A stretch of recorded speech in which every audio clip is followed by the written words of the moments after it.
Hello, this is the Dice Tower. Welcome, and I'm Tom Vasel, and I'm talking about my top 100 games of all time, or at least according to the year 2008. So let's get right into that. This time I'm talking about games number 81 to 85. Great games all, so let's talk about them.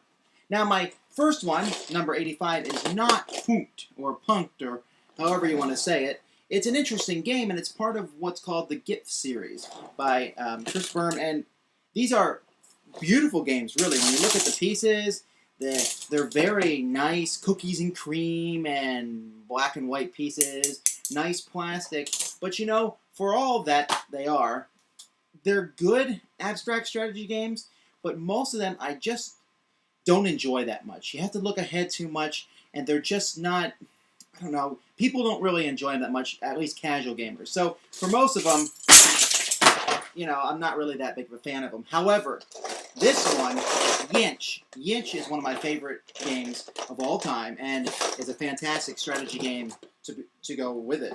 I mean, if you look at the board itself, the board is really kind of boring. And of course, for that glare, you can barely see it. Take a better look at it. It's just a bunch of lines. But on those lines, you are placing discs. One person's black, one person's white. And these discs are sliding around and jumping over these dual-sided pieces. See, white on one side, black on the other side. If I was a magician, I would show you that it was white on all the sides. But what you're trying to do, basically, is get 5 of your color in a row. And you do that by moving, and every time you move, you leave one piece of yours behind, and any piece you jump over, you flip it. If you jump over your own, you flip them to the other side. And you block other people's movement with your rings. But all in all, it's fun. We like 5-in-a-row games, or at least I do. And the great components, the easiness it is to pick it up and play, while yet at the same time offering a really good depth of strategy. That's why Yinch is my number 85. A tremendously fun game. But even better than that, and this is my favorite abstract, and I guess, you know, if you say, well, man, your favorite abstract is number 84, I just like having a theme, you know, even if it's a pretend theme. But even still, some abstracts still break the mold, and this is one of them. This is Pentago. Pentago is made of a pyramid of these blocks, and they all sit on each other like this, and maybe a starting grid location would be like this. And again, looks a little boring, and players are using blue and red pieces. Again, you're trying to get 5 in a row. There must be something I like about that. And on your turn, you can put one of these pieces on any open space, or you can take one of these boards and rotate it 90 degrees. Or you can take one of these boards and slide it like this, one space on the board underneath it. And each board, of course, gets progressively bigger. So you can put pieces down and then slide a board to cover them up, reveal them later on to get 5 in a row, rotate to get 5 in a row. The game takes about 5 minutes to play. I like the red and blue pieces. I like the whole three-dimensional aspect of it, while at the same time it's really a 2D game because you're trying to get 5 in a row looking at the board from straight above. All that combined, I mean, fast, short, a good quality game. This makes, I'm about to call it Pentago, which is a similar game, but Quinimid is a little bit better, and that's why Quinimid is my number 84 game. Number 83 is one of the winners for the Dice Tower Gaming Awards in 2007, and that's Cutthroat Caverns. Now, Cutthroat Caverns is a game in which players are all working together to conquer a dungeon, but only one player is going to win. Each player picks a character, and during the course of the game, you're going to be fighting different monsters, like the Boogans, or this evil axe creature, or the iron skin gargoyle. All these different monsters are coming at you, and players have to fight these monsters with their characters. You have the generic fantasy characters, the fighter, the magician, and the characters really don't have a lot of special abilities. What makes the game special is that you have these attack cards that you'll be using during the course of the game, and you're hitting the monster in order. He hits you back, but you can play other cards that will foil your opponents. You can play a double strike, which helps you out, and while at the same time playing like a critical miss on someone else, causing them to miss when it's their turn. Why would you want someone else to miss? Aren't you working together? Well, yeah, but only one person can win. And only the person who does the final finishing blow is the person who gets all the points for that character. However, if you mess everybody else up and you manage to get them all killed off, in the very beginning of the dungeon, then by the time you get to the last monster, there's 9 monsters you fight each time.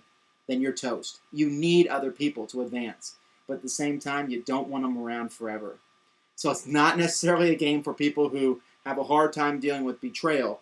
But with a mixture of the card deck and all different kinds of monsters and with the promise of more and future expansions, this game just really tickled my fancy. Again, I don't bring it out with every group, but when I do have a lot of fun, Cutthroat Caverns, it's not necessarily the role-playing experience, but it feels like the role-playing experience when you just want to get in there and kill stuff. Number 82, Acquire. Another of the older games on my list. This is the Avalon Hill version, although they've just come out with, Hasbro's come out with a new version this year. I love this version because of the 3-dimensional components. The tiles are big and hefty, and you're basically placing these tiles on this board. And it looks kind of boring, but as you place these tiles and put company markers on top of them to show which company you control, you're buying share in the different companies, maybe in Saxon or in Phoenix. And unfortunately, the game comes with paper money. But what do? You try to buy the shares when the company's small so that when a company gets larger, you get a lot of money back. You also want to try to have controlling interest in the different companies that go around. When it comes to economic games, this one is a classic. It's really just place tiles, buy, sell shares. And all that works together in a really classic way. This game has been around for 50 years, and it still works just as well today as it did back then. So my number 82 is Acquire. So in the same breath, and I'm not going to do that because it already sounds like I'm talking too fast anyway, but I cannot mention Acquire without mentioning my number 81 game, and that's Union Pacific. Now, what makes Union Pacific, for me, a little bit better than Acquire? And if you think about it, what is the difference between 81 and 82? But Union Pacific has a very similar feel. Again, with annoying paper money. Get rid of the paper money, and let's use my... That's why I have these poker chips. They replace money in games where that stupid paper money is. This game, designed by Alan Moon, and having trains, you may have heard of another game of his that does that called Ticket to Ride. But this game came out earlier. You're placing these games on a very large board here. Let me pull this sucker out. This board shows the United States, and there's different kinds of track on the board. And basically, well, this is the upside down United States. So let's have an earthquake and show it to your right. But here's the United States, and you're placing these track all over the board. Or not track, but different companies. Each company is a different color, and the board is basically just to restrict how you can build these companies. There's also different kinds of track. You use different cards that show different track. As you can see, this has a black and white dotted line. This one is just a straight line, while this one is a white line. And there's different kinds of track cards that kind of restrict where you can put the companies, but the companies will spread across the map like a spider web, using these trains to show it. And at the same time, you're using your money to buy into the different companies, trying to have a controlling interest again, and hoping that your company will grow and get bigger.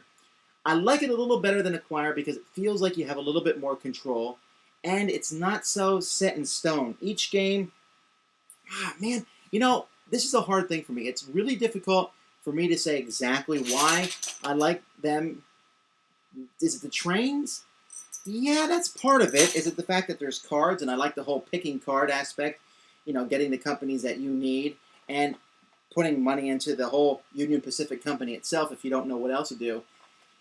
I think it's just the fact that this one has a better theme. They're both economic games, and they're both very good. If I had to get rid of only one of them, I would have a hard time, and I guess my money would be on Union Pacific to keep this one, but Acquire is just as good.